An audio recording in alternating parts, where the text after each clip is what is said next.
This is Lizandre Taibosh, 31 years old, and on the 1st of August, she was stabbed and beaten to death by her ex-boyfriend that wouldn't take no for an answer when she tried to end things with him.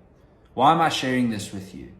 Well, obviously it's a tragedy, but there's something about this because the perpetrator was out on bail for several other previous violent offenses.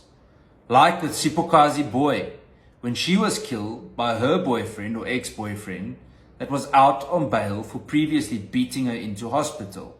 Like with Nadia Lotz, recently had her throat slit in Strand in Cape Town by her boyfriend that was also out on bail for previous other serious offenses.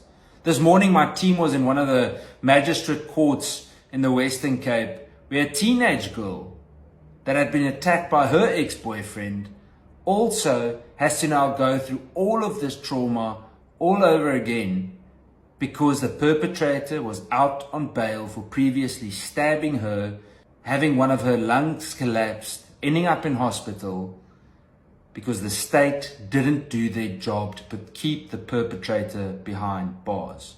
And so the list goes on.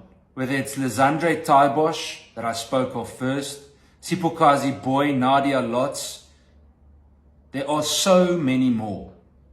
And I must say, it just seems that the state favors criminals over law-abiding citizens. And it also means that vulnerable citizens like women and children are not safe in South Africa.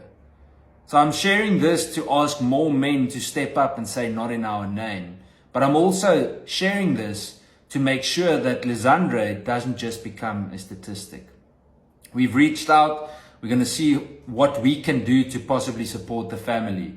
But up until then, we need to make sure that we share the stories of each and every one of these victims and never allow them just to become another statistic.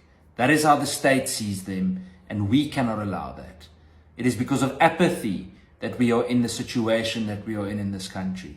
And apathy, over the long term, is actual cowardice. And we cannot allow for this to keep on going. So say her name, Lizandre Taibosh. She is not just a number.